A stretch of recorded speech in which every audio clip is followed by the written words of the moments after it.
away from the opening kickoff, and we'll be back with that opening kick and the starting lineups for the Corbin Redhounds. When we return, you're hearing Redhound football on WCTT T107.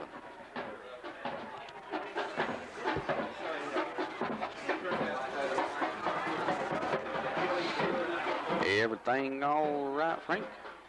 Yeah, no problem. Good. How's the weather look over there? Oh, it's pouring the snow right now.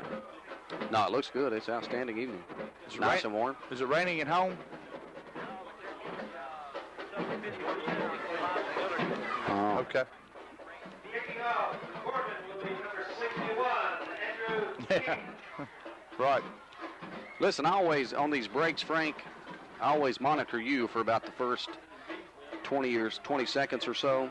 So anytime you got anything to say to me, you need to catch me the first 20 seconds of the break or whatever, because then I go back to radio. Okay, sometimes when I do that, I forget to flip the button up, so I'm talking away. You know? Okay, I know what you mean, yeah. Okay. All right. Frank, send it back out of this commercial. They're going to kick it off here. Send it on back. Well, we are ready to go. They kind of wound the clock down there and got this football game ready to go. Somerset is kicking off, and it's going to be fielded by Jason Gooden at the 10, and he is hit hard and downed at about the 15 or the 16-yard line. And surprise, surprise, this football game is underway. Corbin will take it 1st and 10 from the 16-yard line, Burley Foley. That ball took a pretty odd bounce right there, and Jason come up and fielded it, and Somerset had great coverage, and that's something that they have always done a real good job with, is their special teams. Well, good coverage that time by the Somerset Briar Jumpers. So, like we told you, Corbin will have it 1st down and 10 from the 16-yard lines. The starting alignment for the Corbin Redhounds will be the same as usual in the backfield. It will be, well, Jody Mauser, of course, will be the quarterback. Also in the backfield, we see number 25, Kenny Davis. Also, Mark Dudley is back there. As Mauser rolls out to the left side, he's up to the 21-yard line and goes down there after a gain of around 5 yards on the play. Well, it's kind of a different look there for the Redhounds starting off the football game, bro. Well, Matt Phillips was split wide to the left there, and he will be in the starting backfield tonight, also along in there with Mark Dudley and Davis that you mentioned, of course, Mauser. The tackles will be Chris Judd and Sean Russell. The guards are Trey Pennington and Travis Smith. The center will be Glenn Brinker. The two ends are Eddie Pierce and Steve Upchurch. Once again, we are just underway. Jason Eastep splits wide to the left. Wide to the right side is Eddie Pierce. It is Dudley and Phillips in the backfield. Dudley gets the snap and takes it up to the 26-yard line. That'll be very close to a Corbin 1st down. Mark Dudley just joining the football team a couple of games ago. Mark is a 6-foot senior halfback.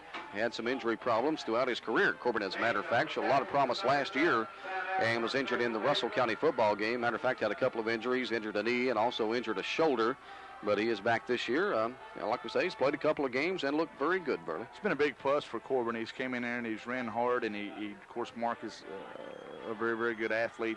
Has some pretty good speed, and what it did, it was able to take a little pressure off Matt Phillips in there. Of course, Matt, everybody was trying to shut him down because he had been primarily the big ground gainer. And of course, Kenny Davis, has done a good job in the backfield this year also. Well, Corbin working from the left hash marks now. In the backfield, it'll be Davis, and it will also be Mark Dudley. Mauser, the quarterback. Wide out to the left side is Matt Phillips. Just underway in the football game. Mauser is going to keep it, and he's got some room. He's at the 40-yard line, at the 50-yard line, 45, 40, 30-yard line, and finally drug out of bounds from behind and taken down at about the 20-yard line. Tackled from behind by number 28, Travis Lovelace. Well, that time it just some good blocks kept developing for Jody Mauser. He didn't have much of a hole as he first got the football, but as he went on upfield, he got some good blocks and was able to take it all the way down to the 28-yard line. Well, he did. Of course, he faked in there. It was a real good fake that time, and this is what Corbin wanted to do. They feel like they can line up and whip the smaller Somerset team. Well, we've lined up and whipped some teams in the first half. It's been our second half. Haven't been that good this year. Corbin will line it up in the power I toward the left side. Phillips is split wide to the left. Eddie Pierce is in tight on the right side as Mauser sets to take the snap. He's going to hand it off to Dudley. Dudley hit hard by a couple of Briar jumpers at about the 25. Goes down there, and that'll bring up 2nd down and around 7 for the Hounds. Corbin had a little different look that time with Steve Upchurch lined up in the backfield. That's something that I haven't seen this year. Yeah, it was kind of different. Of course, Corbin is 4-4, looking for some things maybe that'll get some wins on the board. Corbin has lost 4 out of their last 5 football games. Very unlike a Corbin High School football team. as Dudley and Pierce both go wide to the right. That's the short side of the field. Upchurch is in tight on the left side. Phillips and Davis in the backfield. As Mauser sets for the snap, he will hand it off. No, he's going to keep it around to the left side. He's at the 20. He cuts it on up to about the 16-yard line. Should be enough for another Corbin first down. Last week against Middlesboro, we've seen that same set, and we've seen Kenny Davis be successful running out of it, where they just put two backs up in there to block, up tight on a guard, and then one back in the backfield, and Kenny got some yardage in there. This time they faked it, Kenny, and Jody's able to get outside and turn upfield for a nice gainer. Mark Dudley wide to the right. Corbin lines it up in the power I right, and we see once again Stephen Upchurch. He will play the right halfback in there. The handoff is going to go to... Who's that? Kenny Davis, the fullback. I believe it's Matt Phillips. Matt Phillips. Matt, the tailback on the back of the power I, takes it across for only a couple of yards. That'll bring up second down and around 8 yards for Corbin. We're down 8 minutes and 45 seconds left to go in the opening quarter. Kind of, like I say, got this thing underway in a hurry here. Just kind of kick back and relax and enjoy some good high school football on your sports leader in Southeast Kentucky, WCTT and T107. We'll bring it all to you right here. Mauser ready for the snap. He's going to pitch it out to Dudley, trying for the left side. He's got some room. A flag on the play as he takes it in, but I don't think that is going to stand. We'll have to see what the flag is for, and it's going to go against Corbin, holding against the Red Hounds. It's going to be a hold that time on the left side over there. Mark Dudley, I tell you what he did. Once he turned upfield, he sprinted to the end zone. Looked very, very quick there. So that will bring back the touchdown by Mark Dudley, and that'll move the Corbin Red Hounds back. And we'll bring up once again a second down.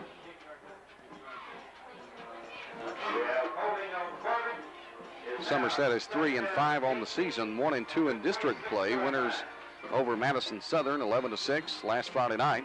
Lost at Middlesboro 13-6 and lost at Rockcastle County by a final score of 35-7. The Rockets have proved themselves, I think, so far this year to be the best team in the district. Played very well. Football back on about the 26-yard line. Mauser over the middle. He's got a man Upchurch at the 10. Gets a block down to the 5 and hit hard at about the 1-yard line. And that'll bring up first and goal for Corbin from the 1. That was play action that time as Somerset, really with a lot of people up in there trying to stop Corbin's run. They're able to fake it down in there and hit Upchurch out there. And Steve really nearly gets in the end zone. Good run after he caught the football. Good play that time by Jody Mauser. Like you said, it was play action, and Jody ran that to perfection.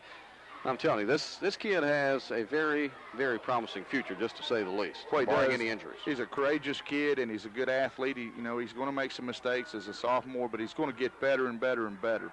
Corbin first and goal. Mauser set for the snap, has a wishbone behind him, gives it off to Dudley, and is he in? Yes! Touchdown for Mark Dudley and the Corbin Red Hounds.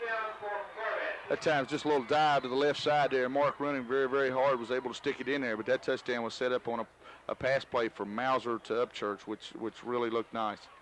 And we'll go down now to field side with Bill Sloan. Bill? Okay, there we go. Got to turn the mic on. Dave, Dudley not going to be denied on that touchdown as Phillips set for the PAT.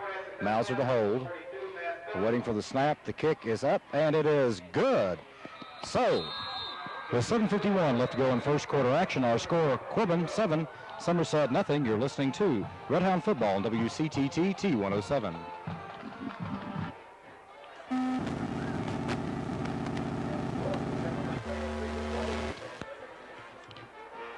Play coach.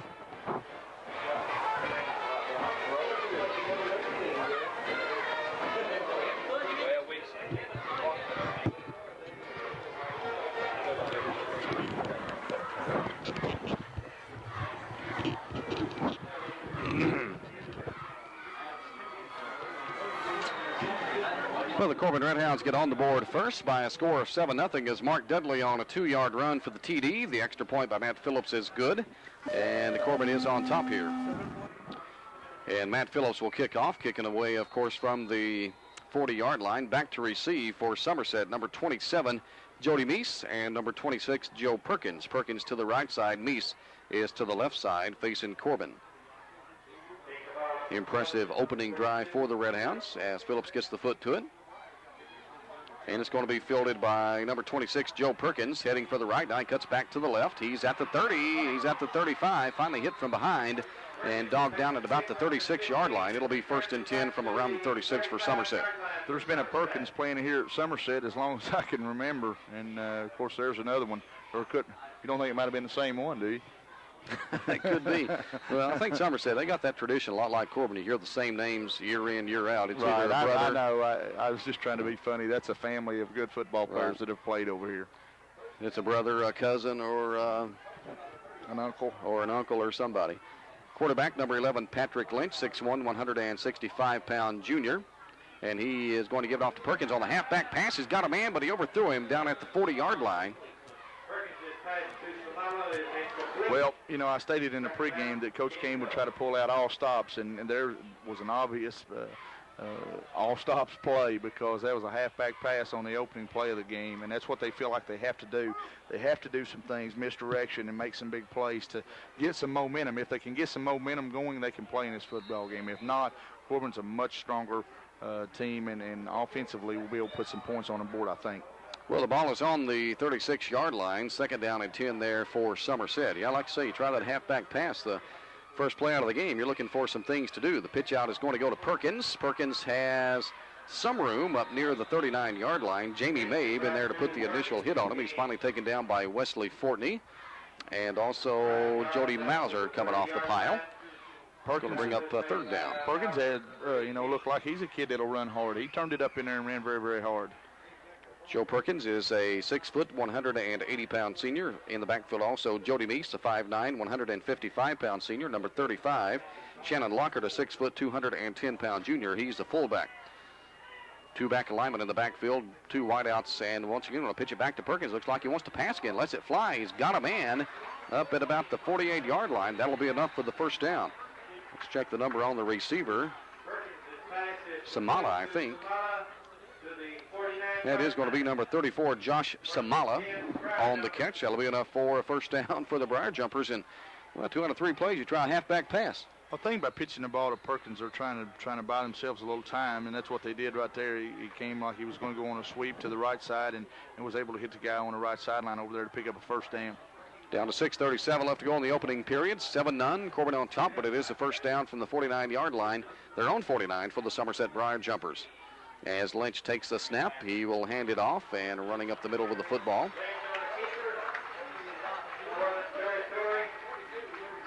We'll get the number on that. Well, that was number 11, Lynch, the quarterback on a keeper that time, I suppose. That's going to go for about 8 yards. It'll bring up 2nd down and around 2.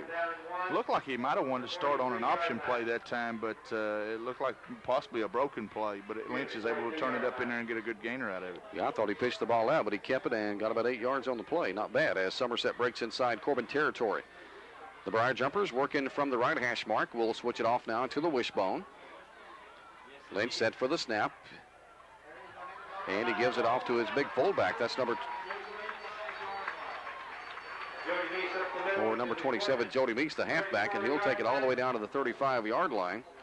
Matter of fact, across the 35 down to the 34, and that's another 1st down for the Briar Jumpers. Defensively for Corbin tonight, Brian Mulberry is one in along with Brent Willoughby. The tackles are Colin Ball and Jamie Mabe. Also in there playing defense at linebackers, Chad Adams and Wesley Fortney.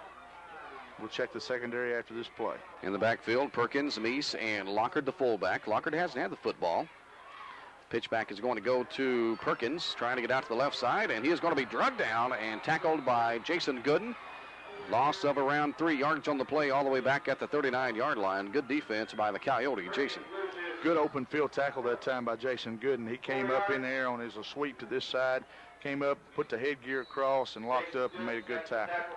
Well, you feel that that's just what the Corbin defense needs is to get in that backfield, throw some people for some losses, maybe jar the ball loose a few times and just get that defense stimulated a bit. No question about it. You know, when good things start happening to you, it's contagious, and one guy does something good, then another guy does. Samala goes wide to the right side. Here's that pitch back to Perkins. Looks like he wants to pass again. Throws it, and he's got Samala, but it went right through his hands and out of bounds at about the 27-yard line. That's going to ring up now a 3rd down and still around 13, 14 yards for the Somerset Briar Jumpers. Well, as you said, it hit him in the hands over there, and he just wasn't able to hang on to the football.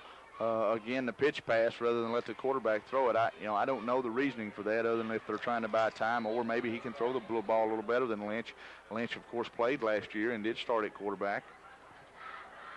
Well, it's been all Lynch hasn't thrown a pass yet. It's been his halfback passing so far.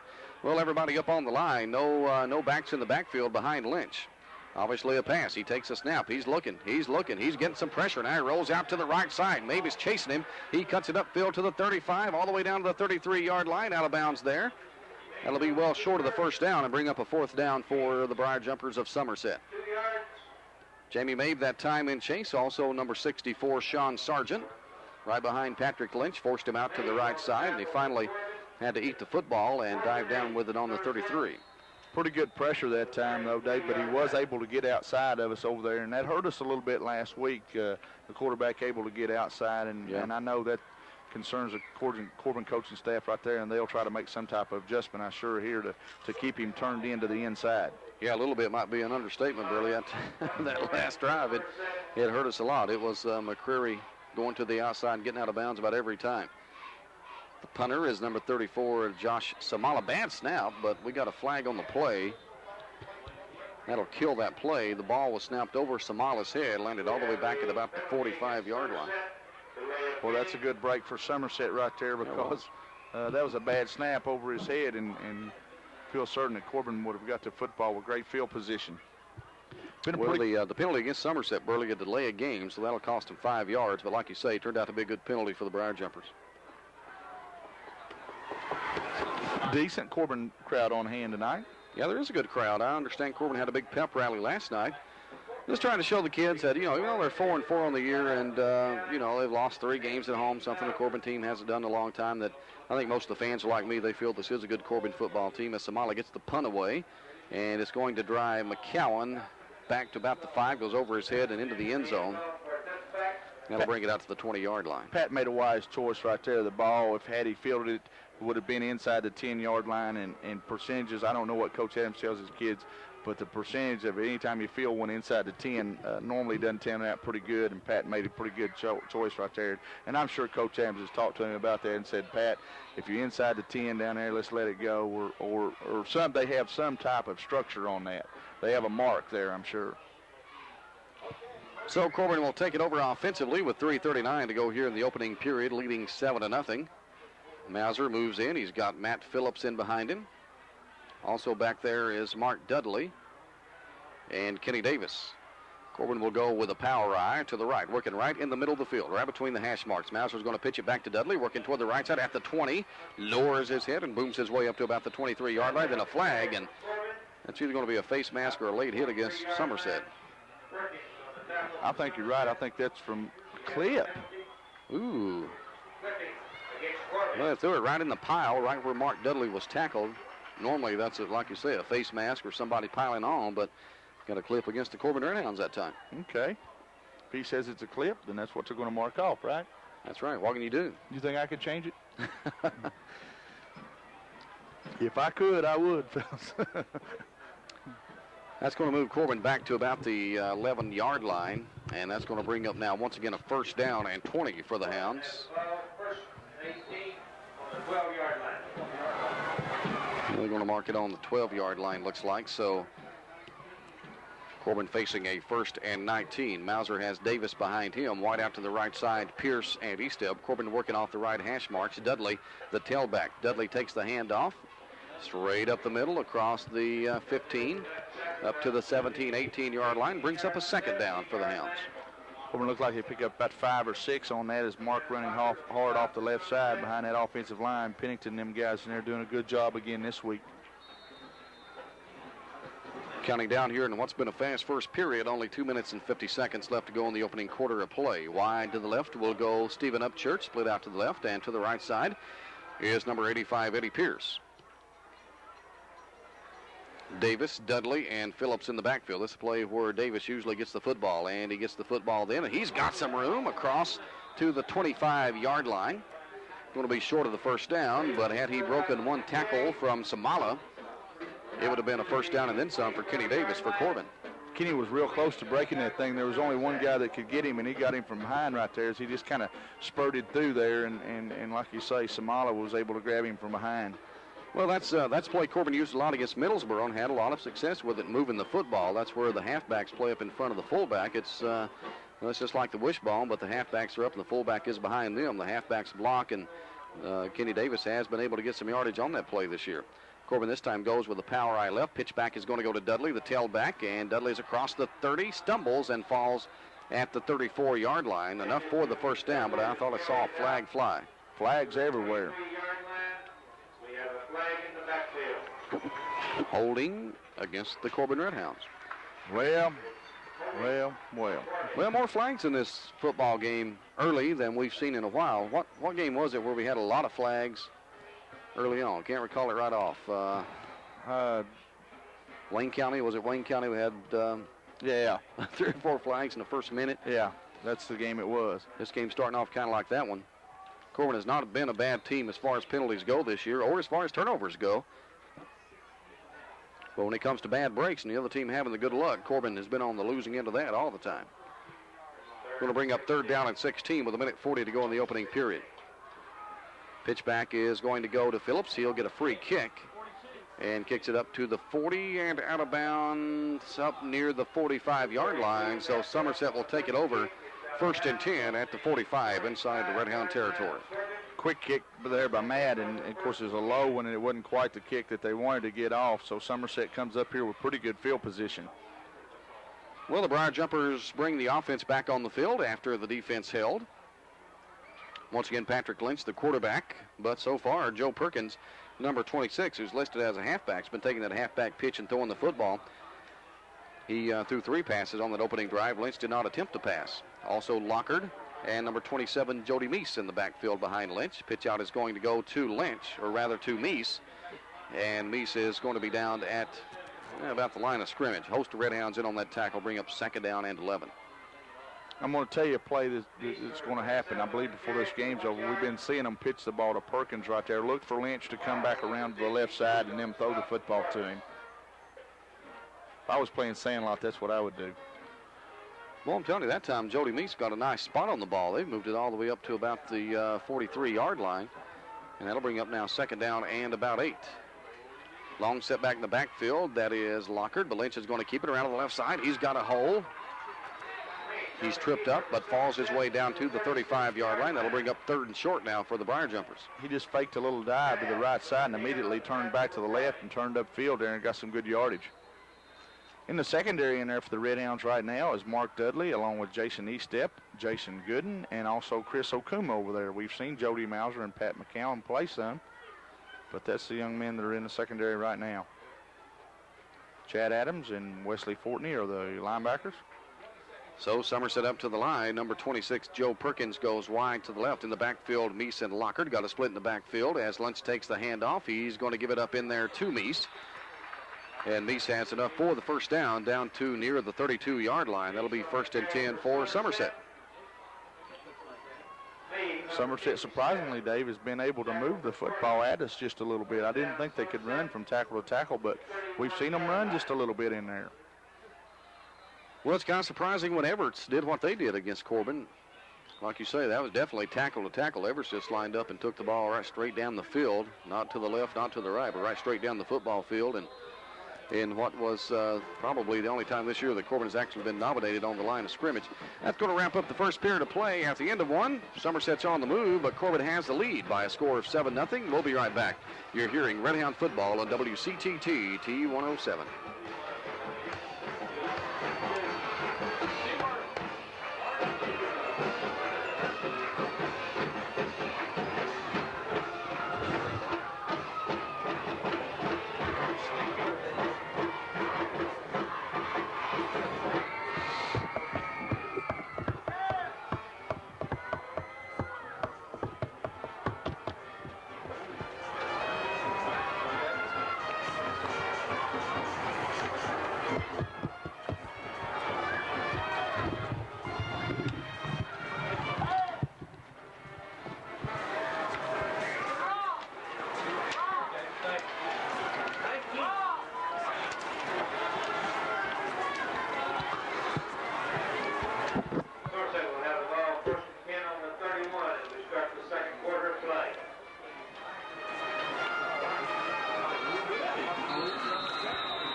Well, the Somerset Briar Jumpers 3-5 on the year, coached by John Kane, assisted by Jeff Perkins, Jackie Jewell, Steve Sharp, and Mark Beasley. And the Briar Jumpers will have the football 1st and 10 at the 31-yard line. The Corbin 31. Lynch fakes a handoff and rolls it out to the left. Hit hard by Brent Willoughby and taken down for a loss of around a couple of yards on the play. Good play by Brent that time. Chad Adams also were pursuing the play as Brent didn't go for the fake. He stood in there, and there's a play that they'd hurt him with a couple of times before, but that time Brent makes a nice play over there. So it'll bring up now 2nd down and about 12 for Somerset. Corbin wearing the white uniforms tonight, the gray bottoms trimmed up in red with the grayish helmets trimmed up in red and white. Somerset lines up in the backfield with Lockhart and Perkins. Pitch out to Perkins. He's going to throw the ball. Got a man, incomplete. Going for the other halfback down there, number 27, Jody Meese at the 5-yard line. Good coverage by Corbin. And it's going to be incomplete. That'll bring up 3rd and 12 now for the Briar Jumpers. The time Mark Dudley and Jody Mauser ran together for a pretty good collision, and you hate to see that. That's two of the, along with Phillips, two of the offensive weapons that Corbin does have. So Somerset continues to use the, it's called the halfback pass, as the quarterback Lynch pitches out to his halfback Joe Perkins, and Perkins rolling out either to the left or to the right, looking for receivers downfield. This time there's nobody in the backfield, and obviously a passing play for the Briar Jumpers facing 3rd and 12. Lynch is back to pass, looking over the middle. That's it, fly, incomplete. Hit just as he let go of the football, and that'll bring up 4th down. It was incomplete, but I tell you, Dave, there was a pretty good seam that he was in there. Had Lynch been able to get him the football, he might have, been able to pick up that 1st down. I see why Lynch maybe might not be throwing the football. That's a terrible pass. Yeah, it was. He got hit in some defensive lanes. He got hit just as he let the football go, but. And you can't judge a kid on one pass either. I just did, but you're not supposed to. Well, you do anything you want to, Burley. Okay. As long as it's for the other team, judge them how you want to. They're not going to punt, guys. I don't think. Somerset's lined up in the punting formation, but like Burley said, watch for the fake. No, it's going to be the punt. Simala will get the kick away. Jason Gooden will field it. Fair catch inside the 10-yard line at around the 8. And Corbin will have it pinned up deep in their own territory. 1st and 10 from the 8-yard line. The 5-yard line. Now they say the 5-yard line, so 1st and 10 from the 5-yard line for the Hounds. Pretty good punt that time, and that's exactly what he wanted to do. He wanted to pin it down inside there. I personally thought they would fake it, but shows you how much I know.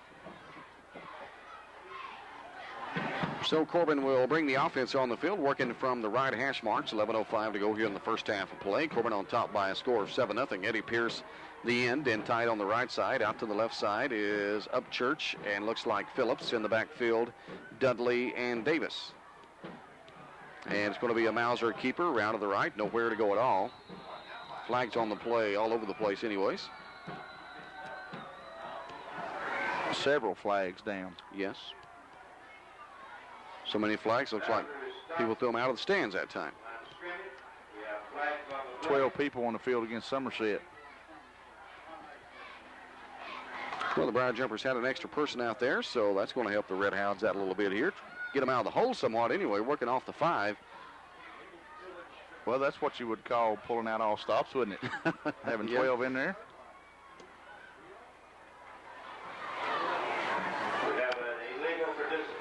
Be my load, Dave. If I tried to play too many players, I'd line too many up on one side and be short on one side, and they'd run that side. Well, that's a good deal for the Corbin Red Hounds, because that moves the football out across the 20 up to near the 21-yard line.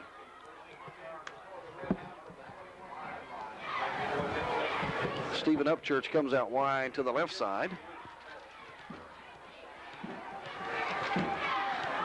Mauser. Looks like maybe some confusion at the line of scrimmage. Now he's getting ready to call the play, and does. He's going to hand it off straight up the middle, and diving across there is Kenny Davis. Falls across the 26, 27-yard line. That'll bring up 2nd down for the Hounds, and about 4 yards. Corbin again getting pretty good timeout Somerset. So the Briar Jumpers want a timeout. We'll take a break. 10:19 to go in the first half. Corbin leads 7-0. We'll be back. You're hearing Red Hound football on WCTT T107. Yes, sir.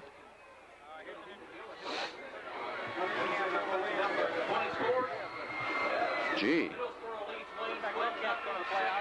Yeah, no kidding. They got a pretty good team. Thanks, sir.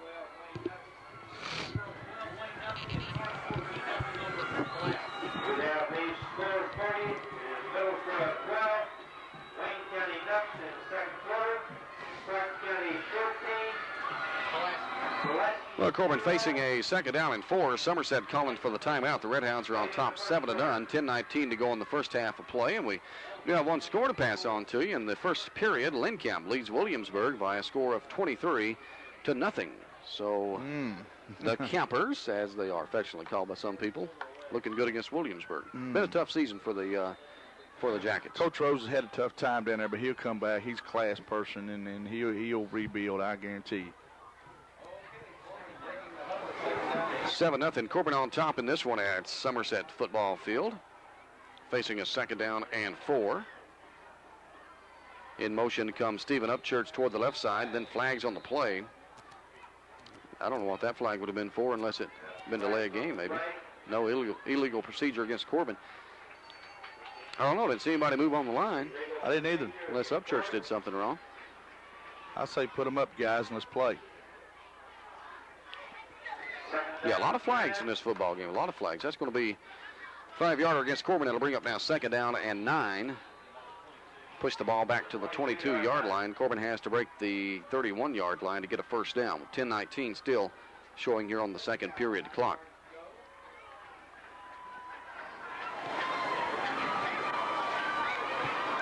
Corbin lines it up with Phillips and Davis in the backfield. Mauser, the quarterback. Jason Eastep comes in motion toward the left. Now he goes back to the right. Mauser looking to pass. He's got his man, Eddie Pierce, up at the 25, and he stepped out of bounds there, which will bring up a third down for Corbin and 6. Not a big gain on that play that time. Jody had to unload it a little quicker than he wanted to. Guy come from the outside there. Pierce could have had some yards on that play, but he got knocked out of bounds. Got hit just hard enough to knock him out of bounds at about the 25-yard line. And that'll bring up third and 6 for Corbin. The ball on the 25-yard line.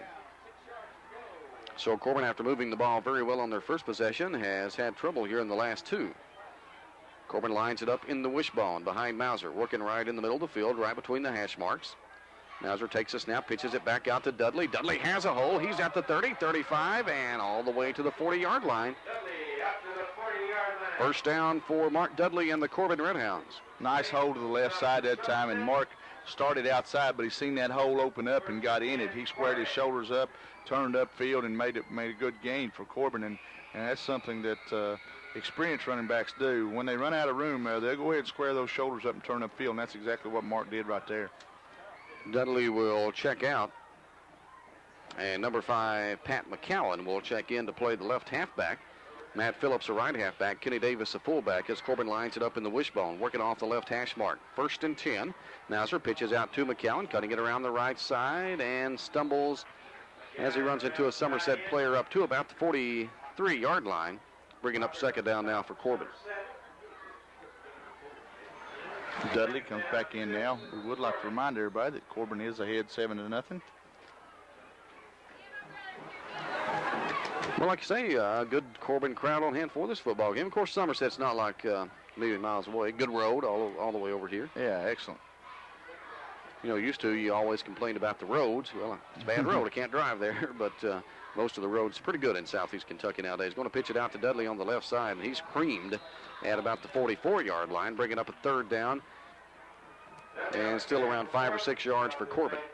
Not a lot of room there that time for Mark. Somerset played pretty good defense on that one.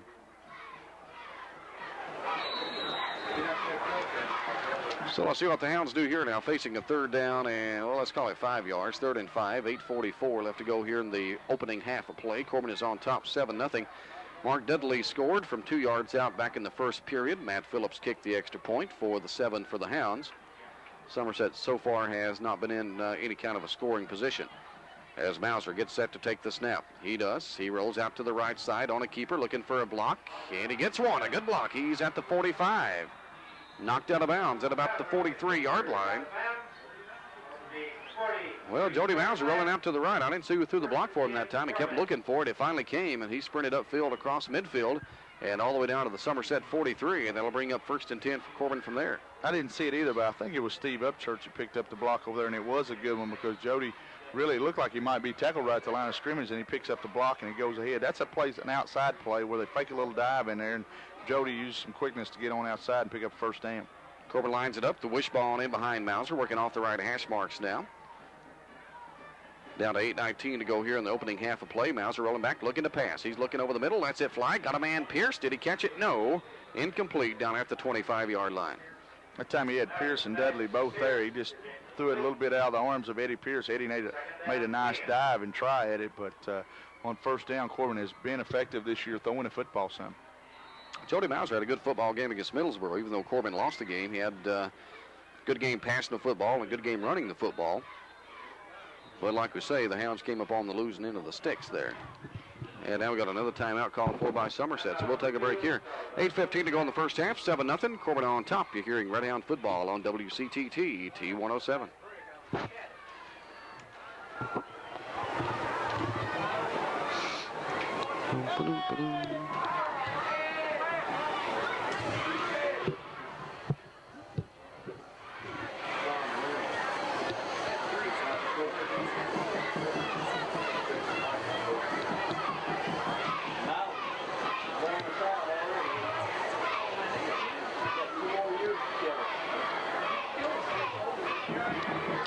Well, Dave King, Burley Foley, and Bill Sloan from the Somerset High School football field. Also along with us, as usual, Tim Dudley on the stat sheets tonight, where the Corbin Redhounds lead Somerset by a score of 7-0. Corbin is 4-4 for the year, Somerset 3-5.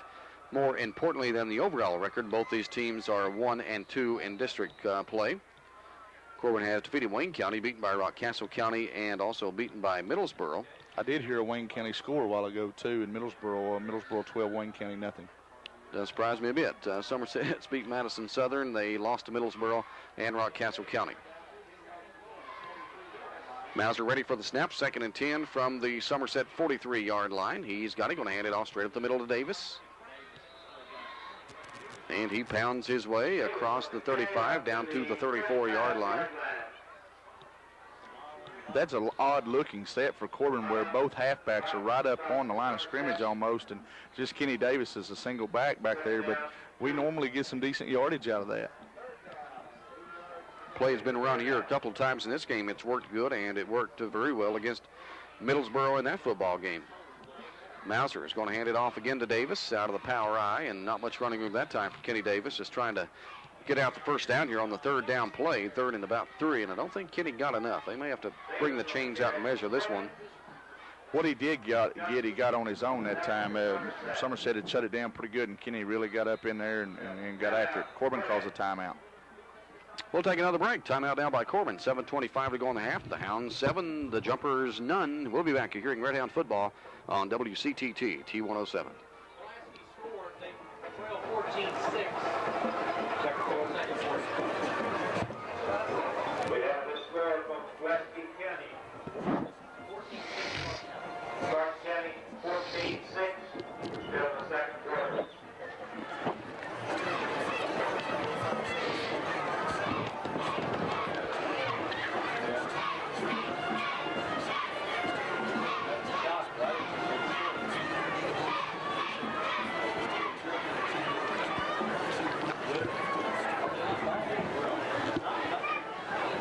Well, the timeout this time called for by Corbin. Somerset has called a couple already here in the first half. The Hounds using this one facing a 4th down and about a half yard from the 33-yard line.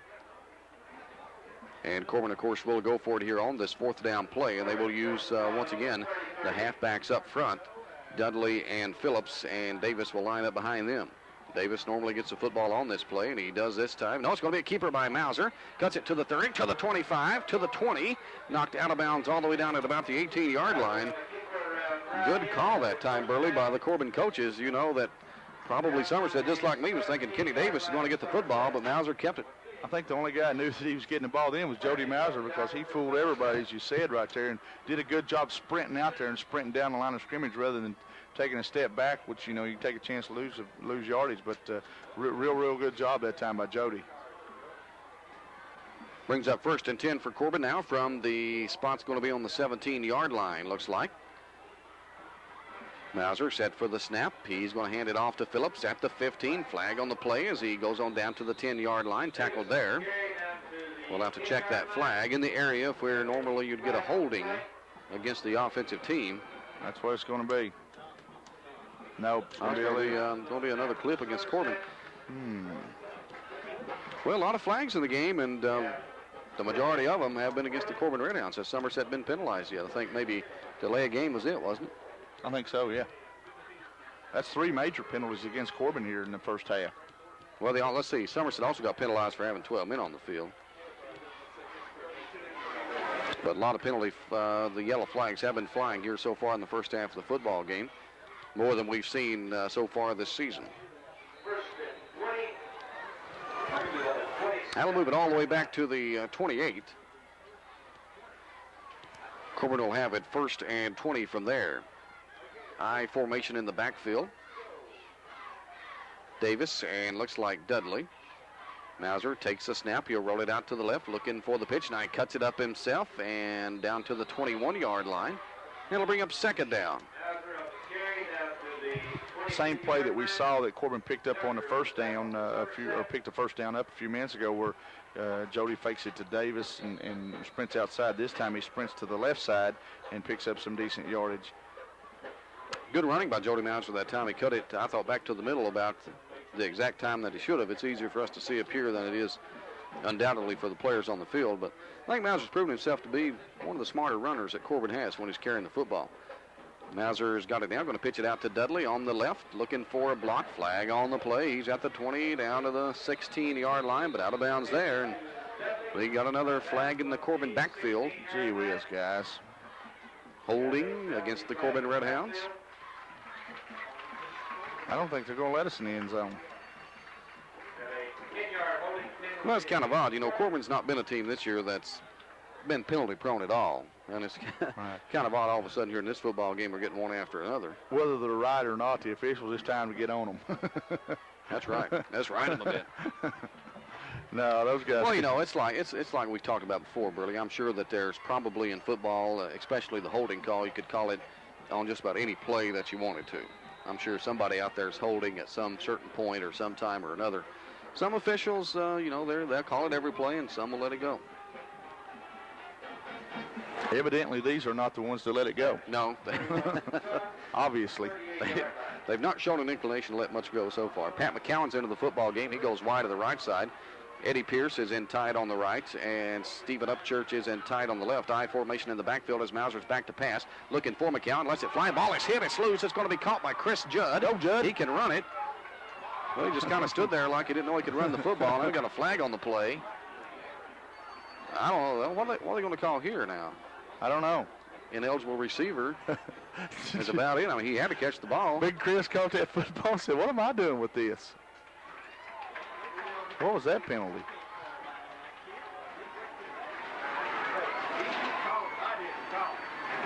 I don't know. Let's.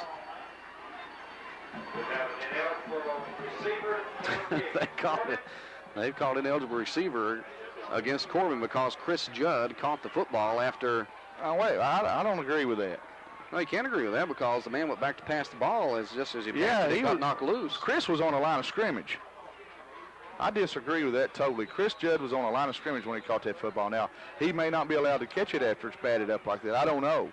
But he definitely wasn't downfield. Was he?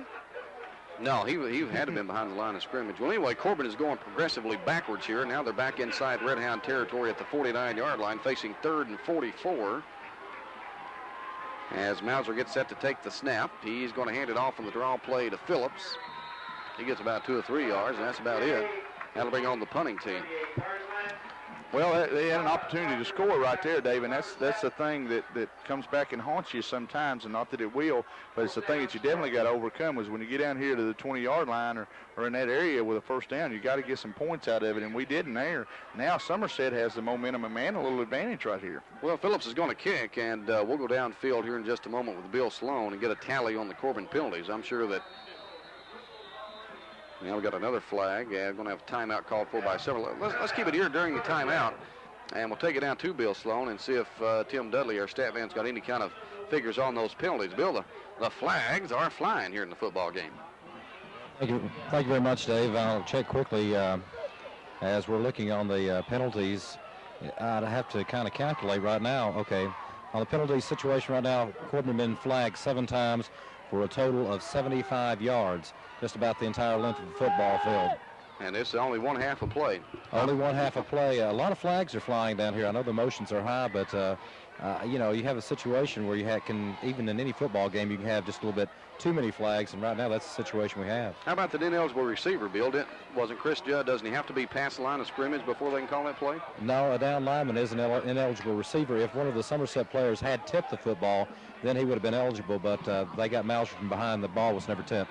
Okay, thank you very much. As Phillips is going to kick it off here on the punt, back to receive. Looks like number 27, Meese. He's got the football at the 30, drilled at about the 32, shakes it loose though and gets all the way up to the 36, 37 yard line, and we got flags on the play now, flying everywhere again. Put them up, guys. Gee whiz. Good run back that time by number 27, Jody Meese. He got hit hard, and well, he went right on through one tackler and drug him a little ways. Got hit again, but still made it up to about the 38-yard line. What was the penalties that Bill gave us? 75 yards. I didn't get the number, but it was 75 yards. 75 yards in the first half. That's painful. And on the ineligible receiver, talking with Bill, he says if a Somerset player had touched the football, then Judd would have been eligible to receive it. Right. Well, I thought they did. That's why I thought he could. I thought it was batted, but evidently. Well, I guess the official said they just hit Mauser on the arm rather than actually touch the football. Penalty this time is going to be against the Somerset Briar Jumper zone. It's going to move the football all the way back to the 14-yard line. It's a clip. So Somerset finds himself in a hole here with 4:26 showing on the first half clock. Corbin is in the lead by a score of 7-0. Meese goes wide out to the right side. In the backfield is number 26, Perkins. Number 35, Lockhart is back there. Lynch is going to keep it, though, and he's got really nowhere to go across the 15 to the 16, 17-yard line, maybe. Bring up second down. Time just a quarterback keeper to the left side there, and I think what they did is went opposite of our nose and just try to get in that gap there. And what Somerset, they will be tickled to death to go in down at halftime 7-0. Well, it's been a football game where Corbin has shown an inclination to be able to move the football, but the penalties have really kept the Redhounds from doing much damage on the field. Leading, though, 7-0. And now we got more flags. Another one.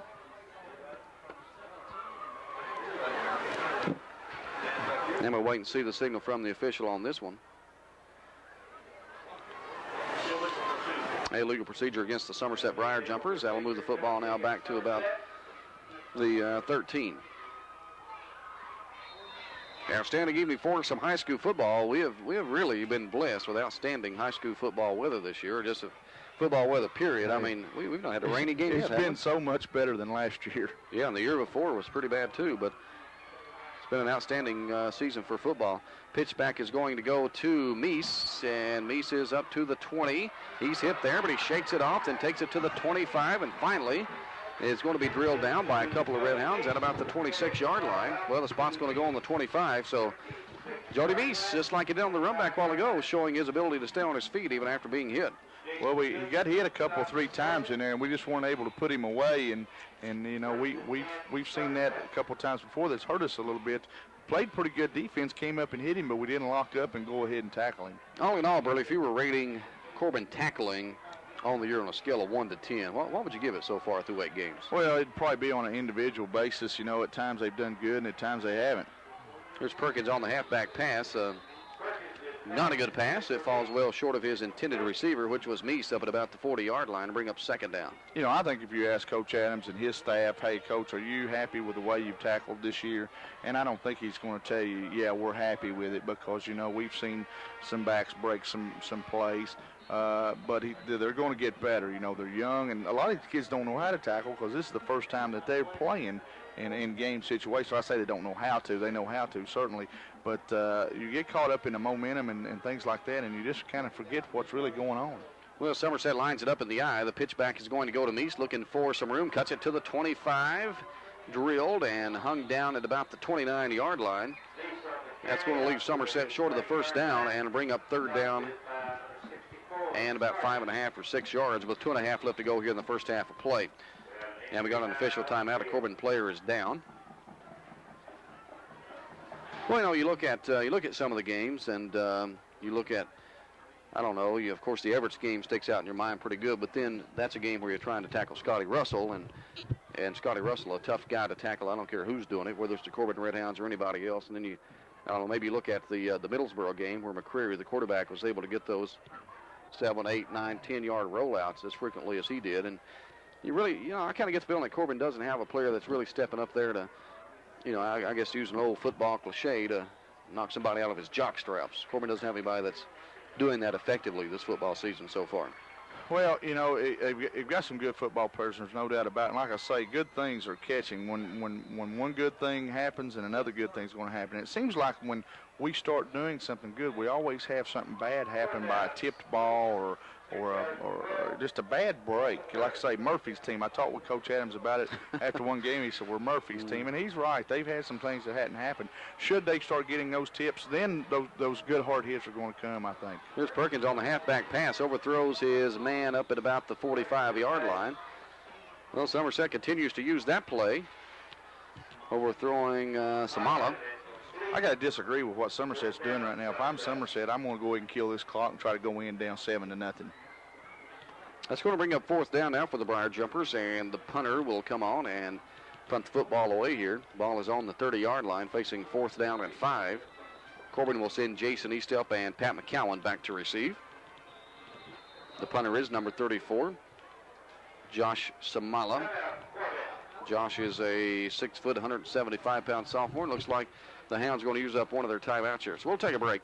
Timeout. Corbin 7, Somerset nothing. You're hearing Red Hound football on WCTT T107.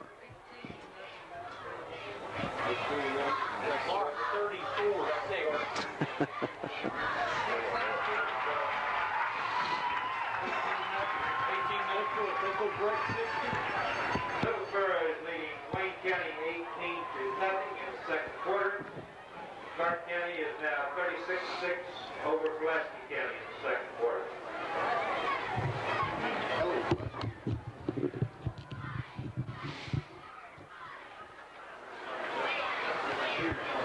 Well, Corbin playing their next to last regular season football game. No more games this year at Campbell Field. That's been kind of assured after Corbin lost to Middlesboro last Friday night.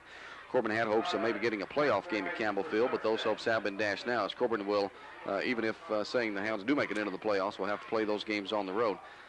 One more game remaining, that the regular season-wise, that'll be played at Madison Southern next Friday night. Samala to kick.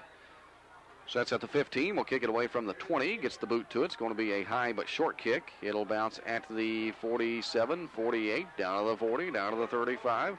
Takes a Somerset bounce on down to the 33-yard line. Corbin will have it 1st and 10 from there with 1:56 left to go in the first half. Well, top 7-0. Got a little time here. I'm sure they'll try to put some more points on the board in some way or another. Draw, maybe an outside run by Jody Mauser, or maybe the pass to Pierce. Well, Corbin has used the pass to the ends to end the half on a couple of occasions. Stephen Upchurch has been on the receiving end of that pass down near the end of the half a couple of times. Good evening for football, and good Corbin crowd on hand making the trip, and a pretty good Somerset crowd on hand here to watch the home-standing Briar Jumpers. Mauser will send a couple of players wide to the right, split in the backfield behind him with Davis and Phillips. Handoff goes to Phillips, trying to shake a tackle off at about the 38, and lunges to near the 39-yard line, and down there bringing up second down with 1 1/4 left to go here in the first half. I was just looking over this Somerset roster here, Dave, and I see very few seniors on it, so Somerset definitely in a rebuilding phase of their football team. Well, they were last year, and also looked to be in about the same situation this year at 3-5. That's one thing, some of the Corbin fans may not like being 4-4, but Corbin just doesn't have rebuilding years, Burley. It's just not something the Red Hounds have. Even though Corbin is 4-4 this year, they could very well, we talked it over, could be, maybe 7-1. Handoff is going to go to Pat McCowan. Well, he breaks a couple of tackles up to the 45 to the 46. He got hit pretty good on the line of scrimmage, but little Pat McCowan takes it all the way up to the 46-yard line, enough for the first down. Big Pat taking that 150-pound body in there and punishing people. Warping people with it, yeah. And Corbin's going to ask for a timeout, so we'll take this opportunity and take another break. 7-0, Corbin on top, only 43 seconds left to go in the first half. You're hearing Red Hound football on WCTT T107.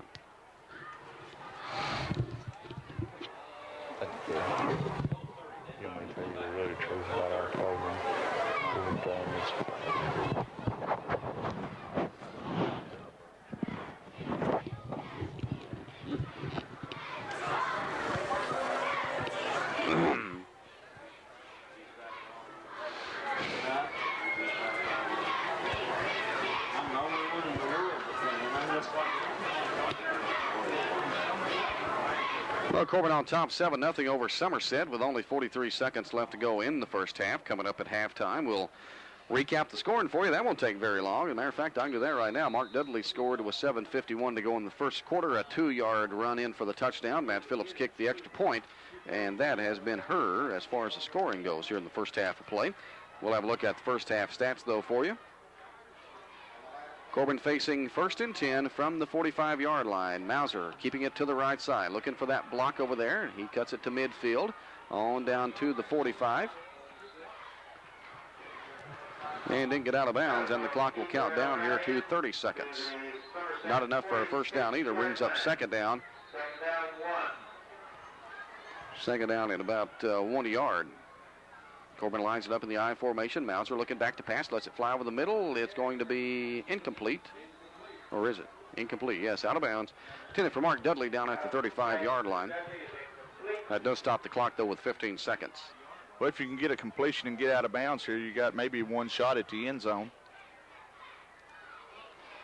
Well, like you pointed out a while ago, if you're Somerset, you're probably going to feel pretty good if you go in here down 7-0 at the end of one half. I think so. I think they should be happy and of course, feel that they're very, very much in a football game. Davis and Phillips in the backfield. McCowan is wide to the right. Can't see the split to the right as Mauser's back to pass over the middle. He might have McCowan. No, overthrew him. Down at the 19 or 18-yard line. Good long pass that time by Jody. And with only 9 seconds to go in the half, Corbin will have one more try at the end zone here.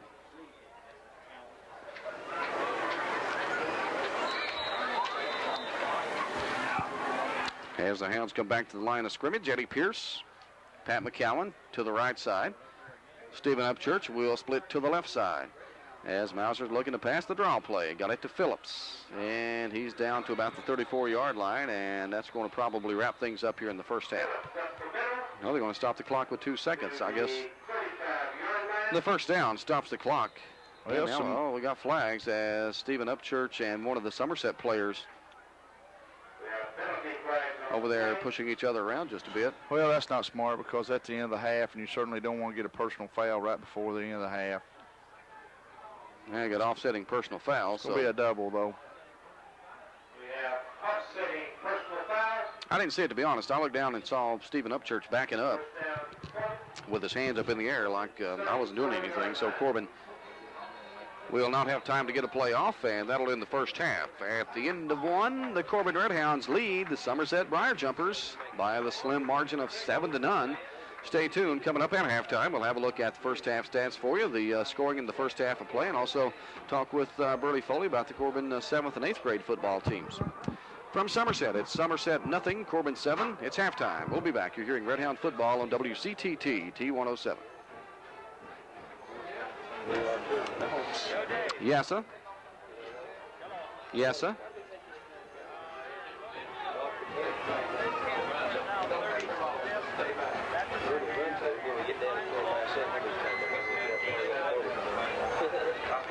Okay. Well, you got the pick. That's the $100,000 thing. Okay.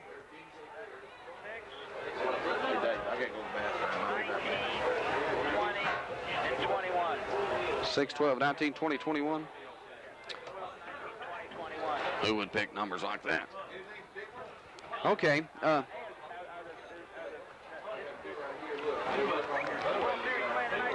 No, they don't play tomorrow night. They're traveling. They're traveling tonight. What time you got?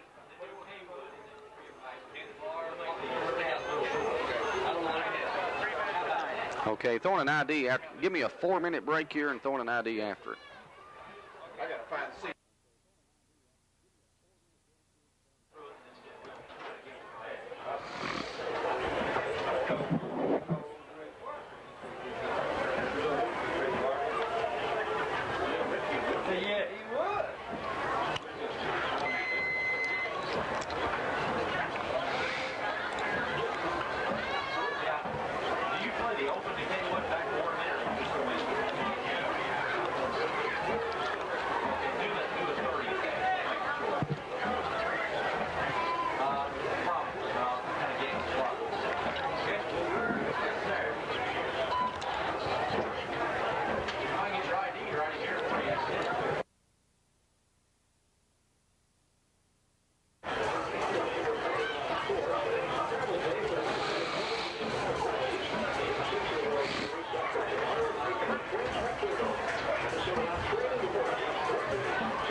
Somerset High School marching band under the direction of Mr. Kevin Holmes proudly presents a musical perspective.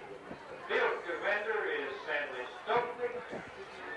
Conducting that program, which includes Shine Down, the Flying Garbanzos, Mumbo Jumbo, How Am I Supposed to Live Without You? Scores for this evening are Donnie Waters, Jeremy Hall, Beth McKinney, David Mullins, Betsy Jewell.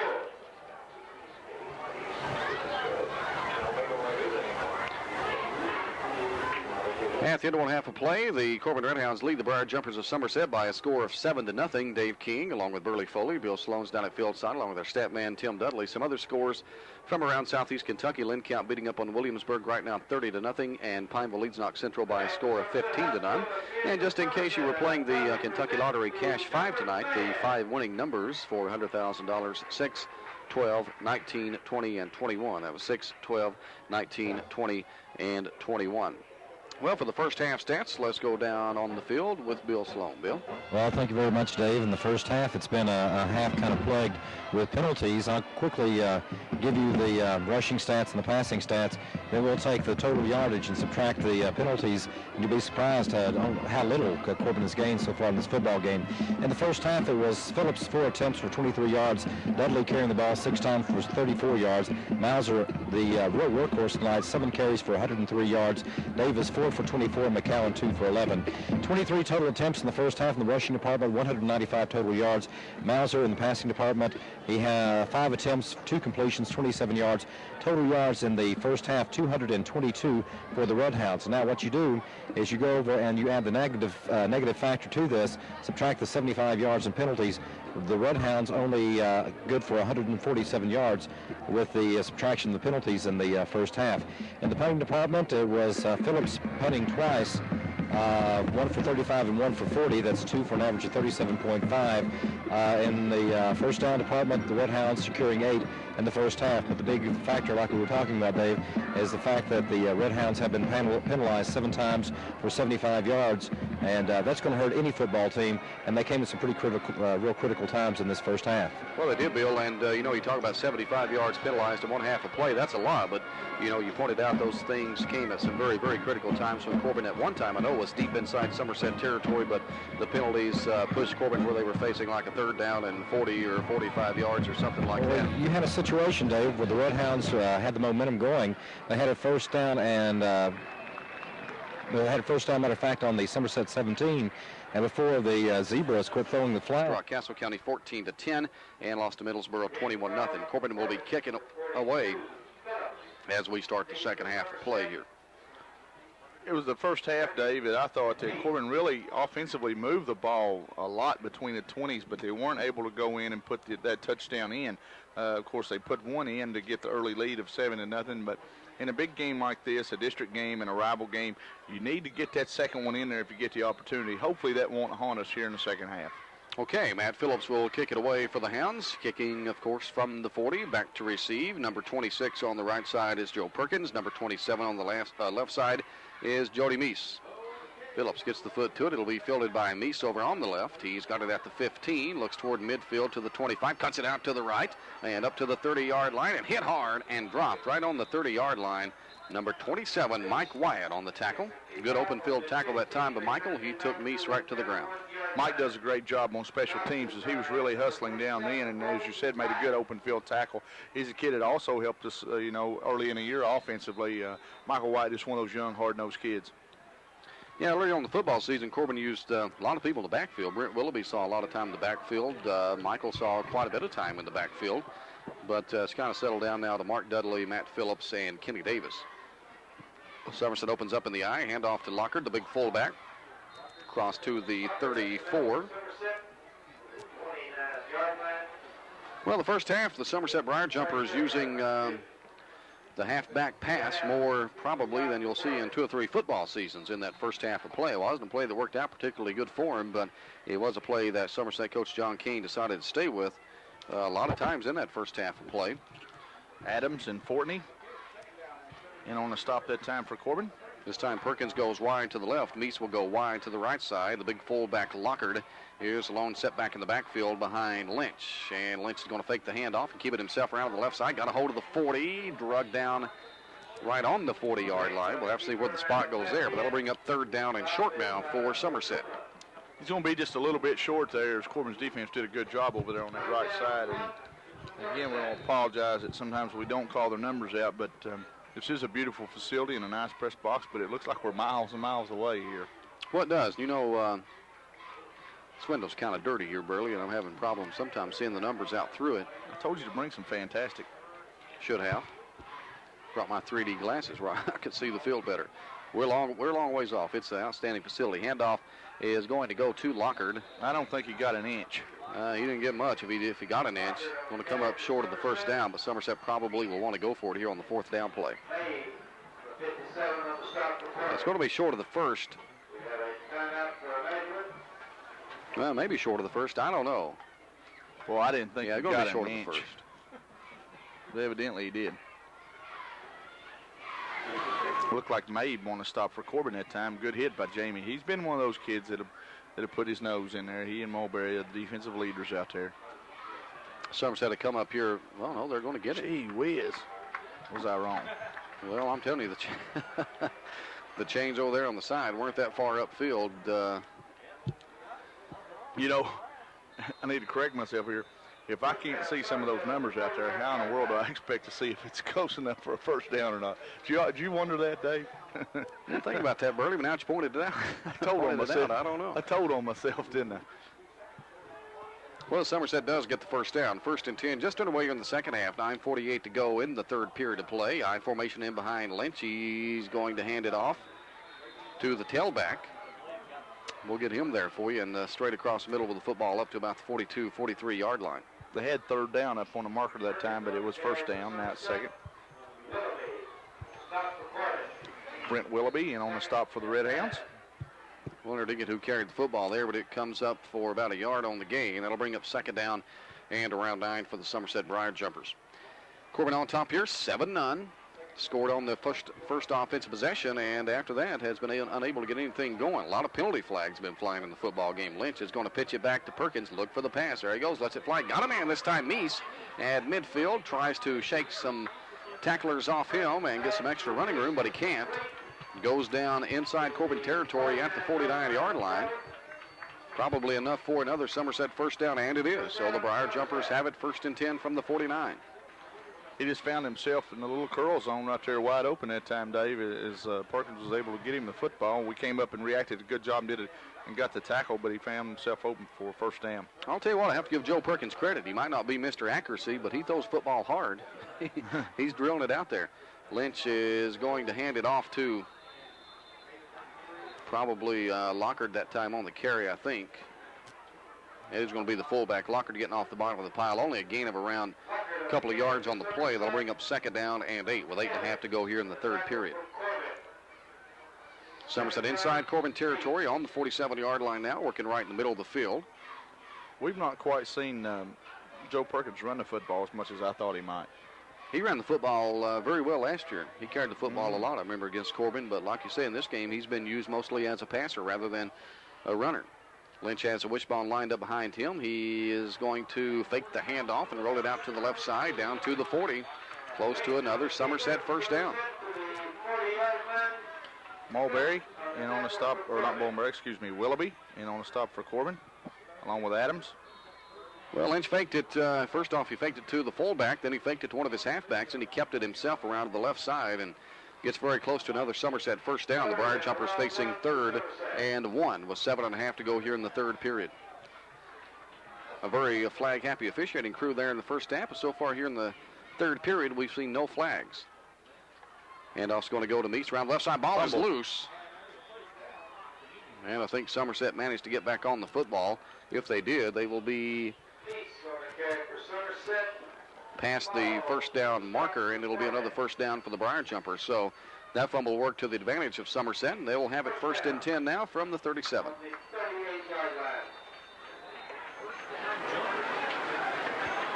Well, following that thing forward for probably a couple of more yards than what Meese would have had. Yeah, I think they fumbled it for the first down, actually. Yeah, Meese probably would have came up short that time, but after the fumble, Somerset has the first down. Working over toward the left hash marks. Wishbone moving in behind Lynch, the quarterback. Lynch is going to fake it and roll it out to the right side. Then he cuts it right back to the middle. Hit hard once, hit hard twice, and then knocked down at about the 37 after gain of around a yard. Number 64 is Sean Sargent on the tackle that time. Number 40, Brent Willoughby in there. Number 10, Chad Adams. As they say, football term, they peppered him pretty good then. They took some pretty good shots at him in there. No, they did. Well, I thought I saw number 10, Chad Adams. Maybe I didn't. Maybe yeah, that was... You did. Did I? Yeah, that was Chadwick. I had a little trouble seeing it. This window's kind of, like I said, it's kind of dirty. Kind of hard to get those numbers straight. I don't like a press box with glass because I like the crowd noise and the weather. Right. I like it open more. We can raise it right up. Rolling out now is Perkins. He's going to let her fly. Got a man. Caught down at the 15-yard line. Josh Samala, number 34, on the catch. Well, that time the play works for Somerset. Even adding a little more fancy to it, and it's going to be Perkins to Samala for the first down, and Somerset threatens at the 15-yard line. Well, as I said at halftime, I felt like that Somerset really late in the first half gained some momentum there when they were able to keep us out of the end zone when we were down there close. And now they've used that for a pretty good drive right here. They've looked pretty decent on this drive. Well, it looked like the Corbin defense had them pretty well stumped up that time, but a big play by Somerset, and once again the Redhounds stung by the big play. Meese wide to the right, Perkins wide to the left, Lockard the fullback. The single set back in behind Lynch. Lynch will keep it down to the 13-yard line. Goes down, then jumps back up and tries to take off again, but he's going nowhere. Chad Adams once again in on that tackle. Also number 36, Brian Mulberry, in on the stop. Had some effort by Lynch, he was tackled and got back up and took off again. You know, and that's one thing that I've noticed about Lynch is he is a little bit courageous, and he does run pretty hard. He's going over to talk to the official now. I think he got some of his equipment maybe shaken loose on that play. So we'll have a timeout for the equipment here. Well, let's set it up here for you. 5:25 to go in the third period. Somerset has the football. 2nd down and 7. The ball is on the 12-yard line. Corbin is on top by a score of 7-0, but the Briar Jumpers have had the football the entire third period of play. Kind of reminiscent of a couple of other games we've seen this year when Corbin's kicked the football away to start things off in the second half. The other teams have been able to get it and keep it and eventually score. Well, we saw Glasgow opened back the kickoff off, and that, you know, that got us down. Yeah, they didn't keep it long, but but they scored.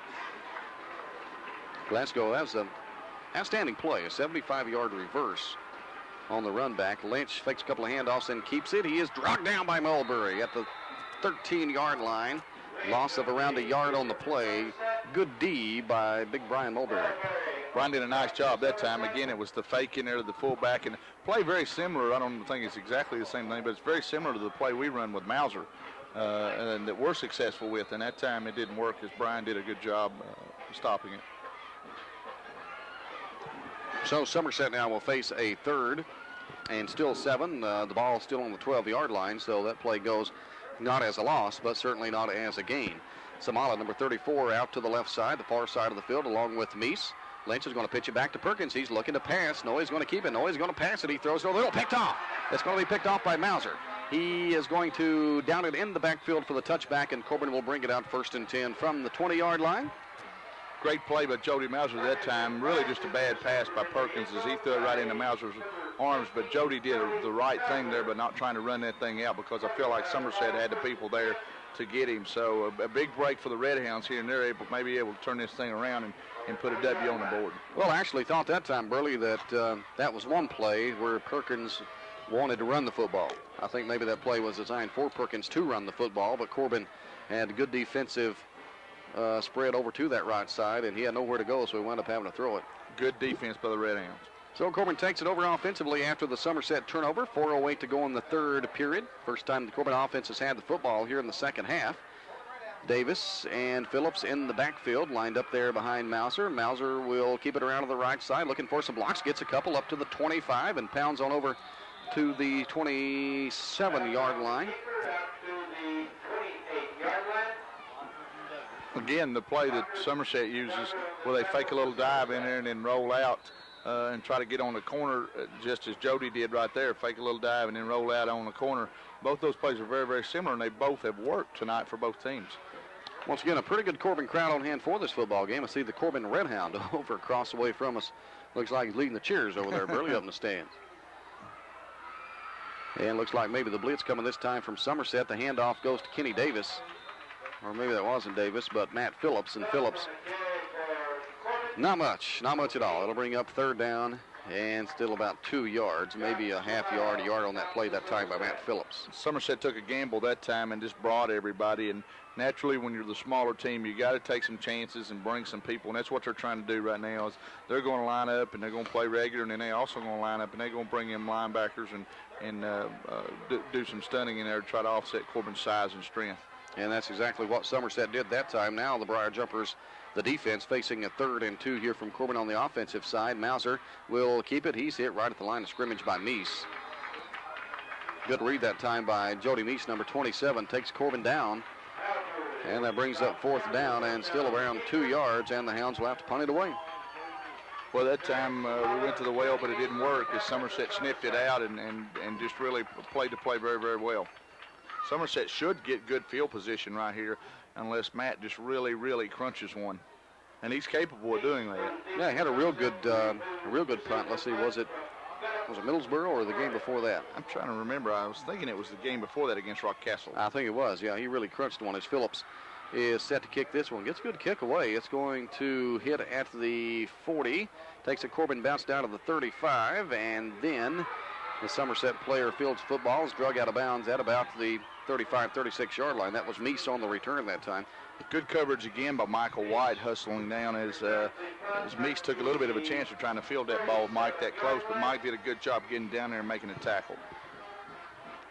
But Somerset has the ball offensively. Had a good drive mounted the last time. Kept it for almost 7 minutes, or maybe even a bit more than that, of the third period, but ended up throwing an interception. Joe Perkins on the halfback pass threw it to quarterback Jody Mauser for Corbin. Jody playing in the secondary, brought it out for the touchback, and then Corbin took over on the 20, but the Hounds have to punt it away here now, and Somerset has it, and we got a flag.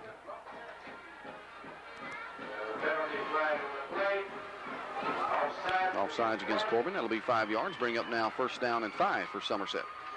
Well, here they come again.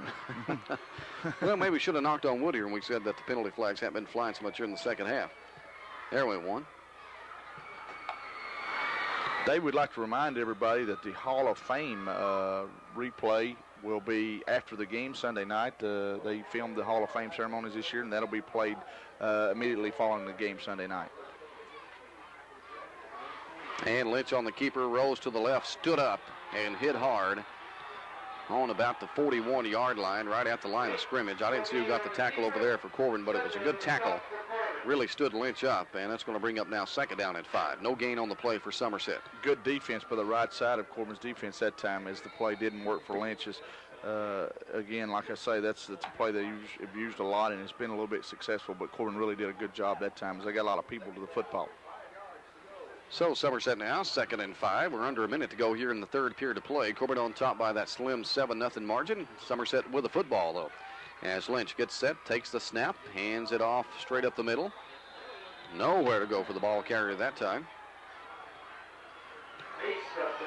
That was Meese on the carry that time for Somerset. Gain maybe of about a yard on the play, or half a yard or so. That'll bring up now 3rd down. If still might as well call it 5. Somerset inside their own territory up at the 43-yard line. Probably will be the final play here of the 3rd period.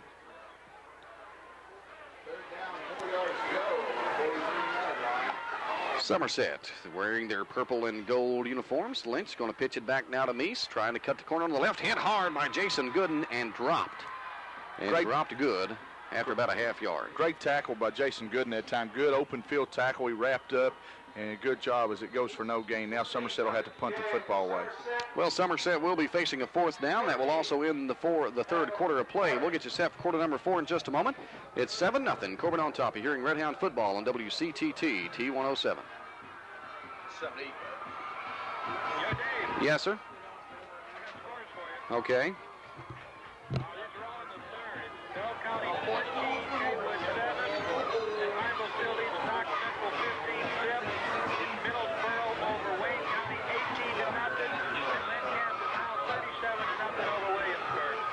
$37-0.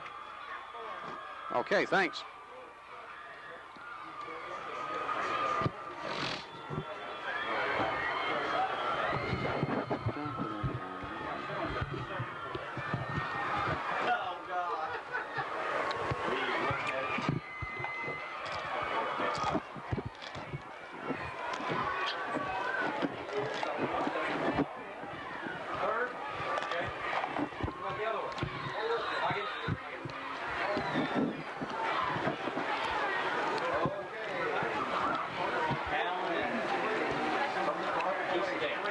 Well, Josh Simolo will punt it away to start things off here in the 4th period of play. And back to receive Pat McCowan. Catches it on the 29 to the 33-yard line. Drop there. Good open field tackle by Somerset. And Corbin will have it 1st and 10 from the 33. Here in Somerset, Corbin on top 7-0 over the Briar Jumpers. Some other scores around southeast Kentucky. Pineville. These are all 3rd quarter scores. Pineville leads Knox Central 15-0. Bell County leads Kaywood by a score of 14-7. It's Middlesboro over Wayne County 18-0, and Lynn Camp beating up on Williamsburg 37-0. Once again, those are all 3rd period scores.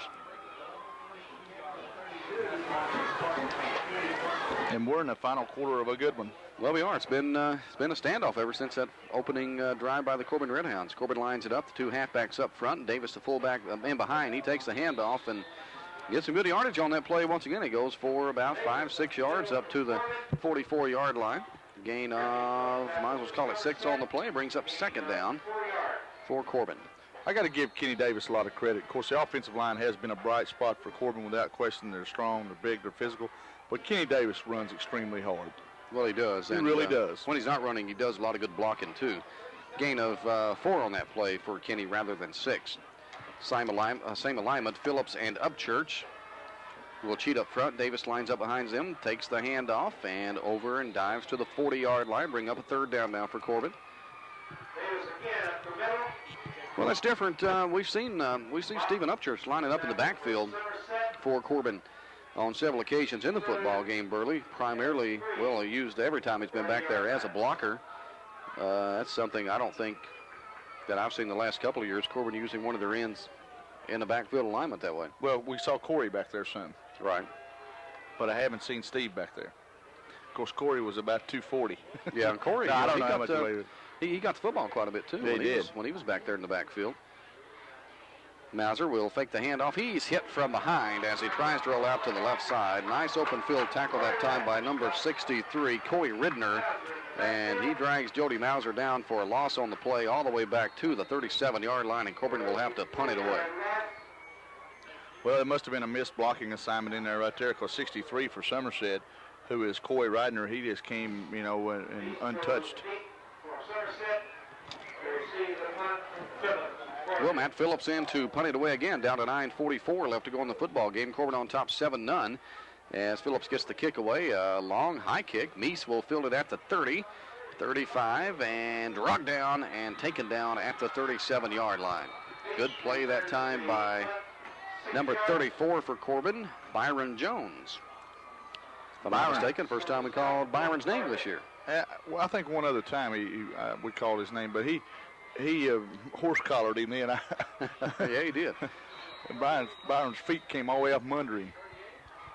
He was hanging on though, and he took Meese down. So Somerset will have the football 1st and 10, working off the right hash mark over at about the 37-yard line, down to 9 minutes and 15 seconds to go here in the football game. The Wishbone will line up behind Lynch, Lockard, Perkins, and Meese. They line it in the backfield. The handoff is going to go to Meese. He's got some room to the 40, to the 45, and finally hit and taken down at about the 47-yard line. Jason Gooden hit him right around the legs, took him down. Jody Mauser there to help finish Meese off, but a good gainer on the play, close to a first down. It's going to be a penalty, though, Dave. It's going to be on Somerset. No, we do have a flag on the play. You are right, back in the Somerset backfield. So the Briar Jumpers hurt by the penalty flag this time, and get the signal from the official here.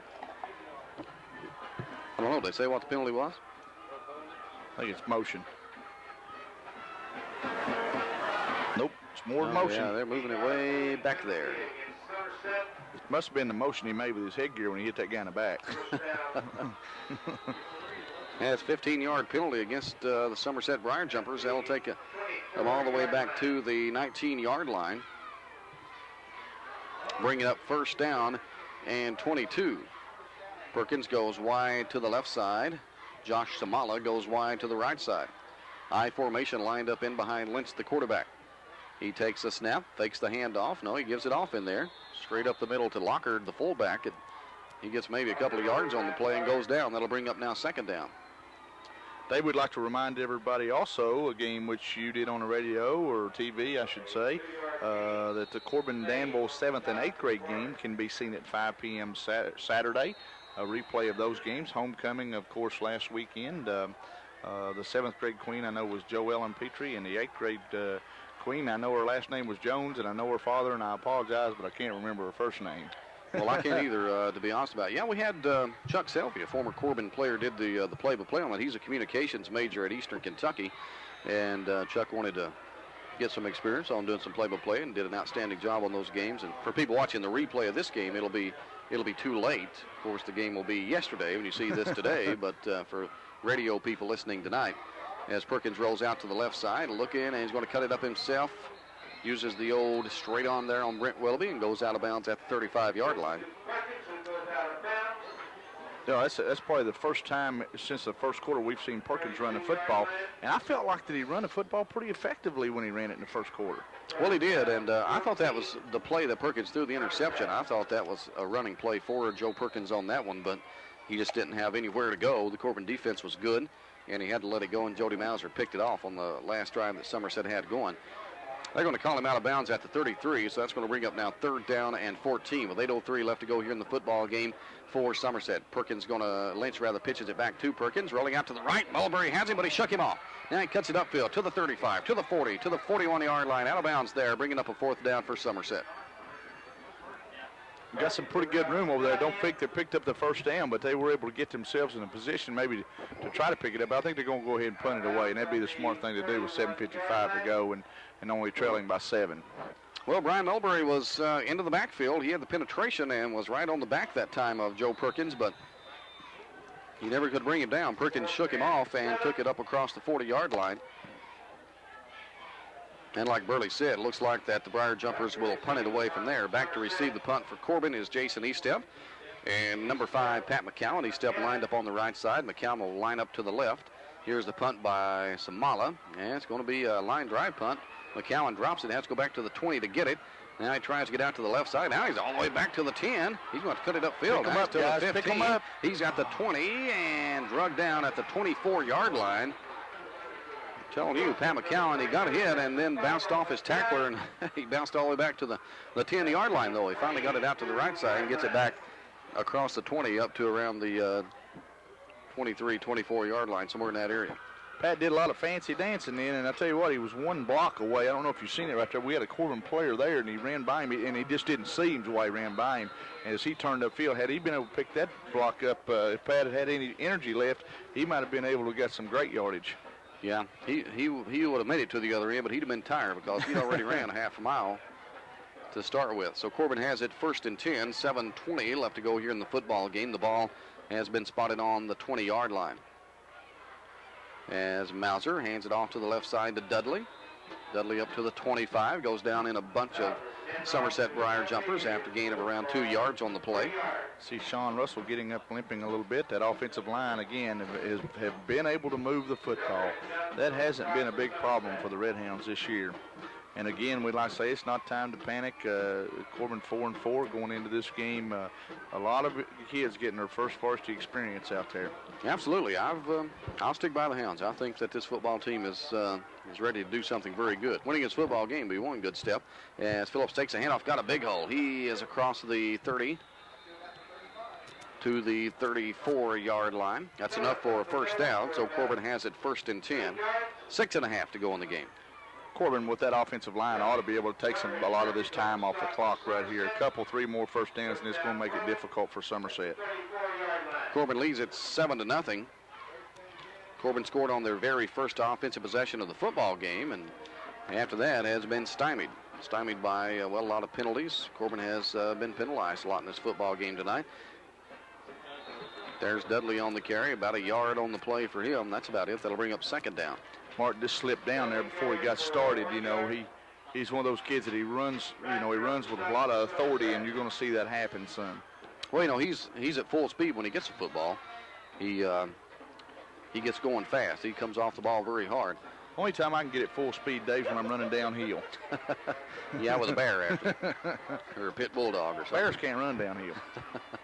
Dudley goes wide to the right side now for Corbin. The I formation lined up behind Mauser. He's rolling out to the left side, looking for somewhere to go. There, wasn't anywhere to go, but he still managed to get a couple of yards out of that play up to about the 39-yard line. That's going to bring up 3rd down. It's been a fairly quick played football game, even though with all the penalties and, of course, the passes by Perkins on Somerset's side. But and Corbin here, they'll try to take as much time off that clock as they can. They really need this first down. Corbin facing 3rd and 6. Ball on the 39-yard line. They have to get just shy of the 45-yard line to pick up the first down. Line it up in the power eye right. And their power eye left. It's going to go to Davis. Davis is going to be tackled as he crosses over the 42, well short of the first down marker. That'll bring up 4th down. Well, that time it is going to be a little short here, and Corbin's going to have to punt it away again and call on their defense. Well, the Somerset defense holds. The Corbin punting unit comes back onto the field. Meese will be back, as has been the case throughout the football game, to receive for the Briar Jumpers. And Phillips, the punter, will punt it away for Corbin. He's had a good evening punting the football so far. Matt will be punting from about the 34, 35-yard line. At the 34, the punt's away. It's a high punt all the way down to the 30. Meese gets it there to the 35 and downed by about 3 Corbin Red Hounds. So Somerset will take it 1st and 10 from the 35-yard line. Once again, see Michael Wyatt getting up off that stack. He was down there on the coverage. Hey, a little help out of Chad Adams that time. Michael Wyatt again. You know, that's a big part of this football team. You know, or a big part of the foot game itself is the special teams, and you always got to have kids like Michael Wyatt to have a good football team.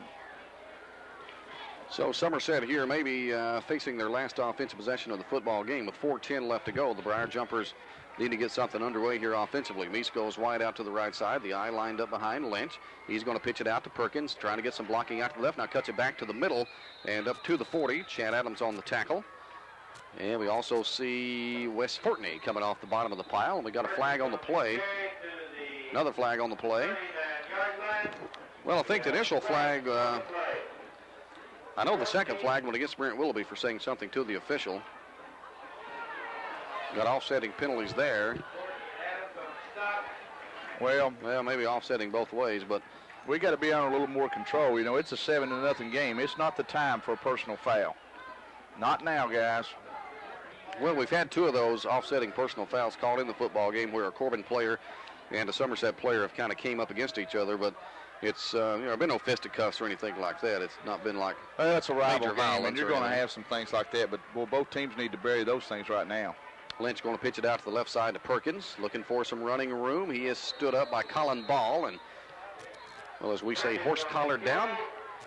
And around the 41-yard line, gain of about 1.5 yards on the play. Perkins there obviously didn't have anywhere to go. He should have got on out of bounds here and tried to kill that clock because, again, Somerset's playing clock now. And, of course, that hurt us last week against Middlesboro.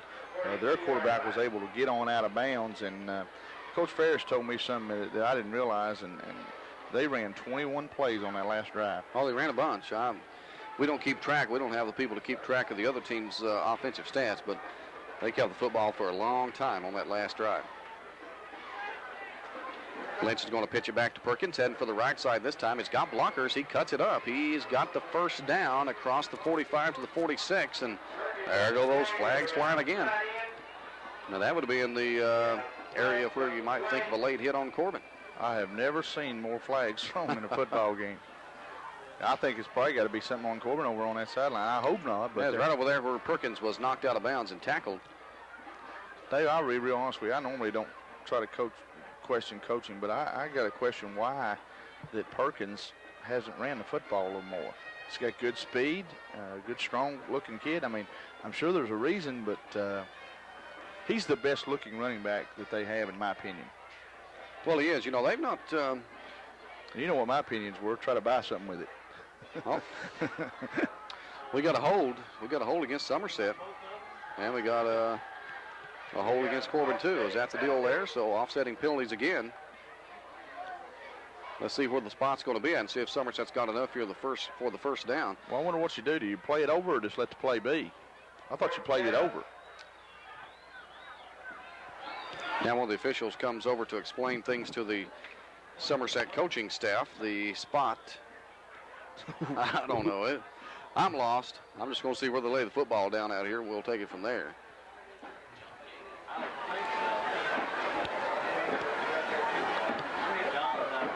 Well, Coach Kane is out off the Somerset sideline talking to the officials. He's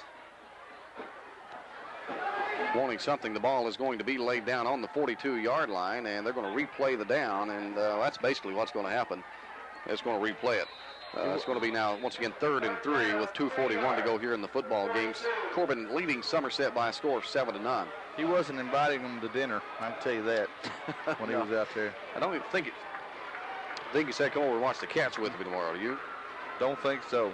Lynch is going to pitch it back to Perkins. Looks like about the same play. Got the same blockers out there. He's down by Mulberry for a loss on the play of about 3-4 yards. Brian Mulberry, the penetration into the backfield. He fought off the blockers and drug Joe Perkins down. That'll bring up now 4th down and 6 for Somerset. Great play by Brian Mulberry. It didn't look like he was going to get there, but Brian got that big paw out there and just drug him down from behind. 2 things happened good there. Number 1, they lost yardage. Number 2, they kept the clock going. 4th down. They're not going to punt it, I don't think, here, fellas. Clock counting down to 2 minutes and 10 seconds. Yeah, McCowan and Mauser, they're back like they're going to receive the punt. But no, they're not going to punt it, guys. Somerset's they've got to hang on to the football, facing here a 4th and 7. Now Corbin comes back and gets the defense lined up. Pitch out goes to Perkins. He looks to pass. He's got a man, but it's incomplete. Up on the 45-yard line, intended for Meese, knocked away by Corbin defender. So the Red Hounds will take over on downs with under 2 minutes to go in the football game. And you can see the Hounds out there starting to celebrate a bit like they smell victory, but I'm telling you. Excellent coverage there by Chad Adams and also Pat McCown in on that coverage. Did a great job right there. They tried to hit the guy in the flat just for enough to get a first down. He ran his route with enough yardage to pick up the first down, but Corbin had a guy in front and a guy in back. Well, you can definitely celebrate too early, too, Burley Fuller. We saw that with Rock Castle County. It looked like Rock Castle County had Corbin had them beat, but they fumbled the football away with about a minute to go, and Corbin almost came down and scored and won that football game over Rockcastle County. 7-0, Corbin on top here, only 1:53 left to go. Mauser will give it off to Dudley around to the left side. Mark is taken down at the 35-yard line. Nice run by Dudley that time. Mark picking up 5 and 6 a crack as he goes on around that left side. See a lot of the Somerset people starting to hit the exits here as they feel maybe that their Briar Jumpers have lost this football game. But Somerset, I don't know. It's probably going to come down, if Corbin was to hang on and win this football game and then go ahead and be able to beat Madison Southern, it's probably going to come down to Somerset beating Wayne County to get themselves a spot in the playoffs. That would leave Wayne County and Madison Southern out of things. Corbin straight up the middle down to the 30-yard line. Was that Dudley again? I think it was Matt Phillips. Matt Phillips on the carry that time, down to the 30. I've got to think that from seeing both teams, I personally think Wayne County can beat Somerset. Think so? I think so. I don't know that they will, but I feel like they can. Somerset should be the favored team, and are probably a little better. But the point I'm trying to make, I feel like Wayne could win the football game. Where in most normal cases, they would say Somerset's going to win the game, you know, count on them being there. I don't think you can be that sure. I think that they are going to, like I said, I think Wayne County's capable of doing so. Although the last score I heard, they weren't playing Middlesboro very good tonight. Well, it was 18-0. Middlesboro was ahead of Wayne County in the third period. Score I'm interested in is Bell County Kaywood. It's 14-7. We'll try to get an update on that before we sign off here in just a few. Got a timeout called on the field here by the Somerset Briar Jumpers. We'll just keep it here. Only 57 seconds left to go in the football game. Corbin with a 3rd down and 2 from the 31-yard line. Corbin should get another 1st down. That would just about do it for Somerset. Well, Corbin scored on the first offensive possession, and without that score, you've got, telling you, got yourself a tie score. But luckily for Corbin, they did score on that first offensive possession, so the lead here is 7-0.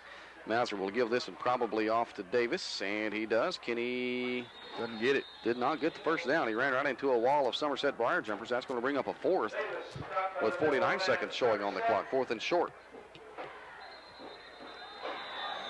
Timeout, Somerset. Let's take a break. We have 43 seconds left to go. Corbin 7, Somerset nothing. We'll be right back. You're hearing Red Hound football on WCTT T107. County 41, Pulaski County 14, Hanging my neck. 26, Wayne County 0. Both games are in the 3rd quarter.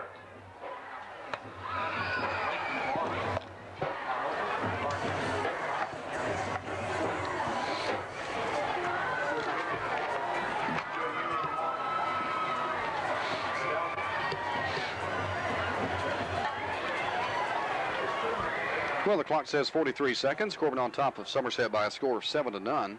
And the Red Hounds facing now a 4th down and a yard. The Briar Jumpers calling for the timeout. Corbin will keep it here and try for the 1st down because the ball is down on the 30-yard line of Somerset. So that's about as good as a punt. Even if Corbin doesn't make it, Somerset has 70 yards of acreage that they're going to have to cover here to get themselves a touchdown. Corbin will line it up in the backfield with Dudley and Kenny Davis and Matt Phillips. Mauser, the quarterback. Corbin lines it up in the wishbone, working right between the hash marks. Mauser calls the play. Would like to draw Somerset off sides. He doesn't. Gives it off to Dudley, and he is going to be hit right on that 1st down marker. It's kind of tough to tell from here. More than likely, they'll have to measure this one off here and see if Corbin did have enough for the 1st down. Eddie Pierce is signaling 1st down. He's standing down there. I'm going to take his word for it. Well, the officials, they're not going to. They're going to bring them the chains out and measure it off here and see what it looks like. Good idea. One more game left for Corbin, one more regular season game. The Hounds will travel to Madison Southern next Friday night. You know, you and I were discussing that. I don't know where they play that game at. Whether I thought Madison Southern High School was in Berea. Now, I don't want to confuse everybody. Ask somebody. I'm not saying it is, but I'm not sure where that game be played. So maybe if you find out, you might, with King in the morning this week, get out there and let us know. Yeah, we'll definitely find out and let people know next week. I was like you. I just kind of let me know, okay? Too. Wouldn't want you to go the wrong place, Burley. Got to have a little help on these things. As Dudley goes wide to the right side. Corbin did have enough for the first down after the measurement, so with only 20 seconds left to go, the Hounds are going to win this one. Mauser will roll it out to the right on the keeper. I'm telling you, he's running like Corbin needed a touchdown to tie the thing up. He should have did the Roger Strawback slide. That's the kind of kid he is, boy. He's a determined kid and has a bright future. Well, that's going to wrap it up here for the football game. It's a hard-fought contest, but the Corbin Redhounds pick up their 5th victory of the season against 4 defeats, 7-0 over the Briar Jumpers of Somerset. Somerset with a loss falls to 3 wins on the year against 6 losses. Stay tuned. Coming up, we'll recap the scoring. That won't take long, and we'll also have a look at the after-game Corbin offensive stats with Bill Sloan. You're hearing Redhound football on WCTT T107.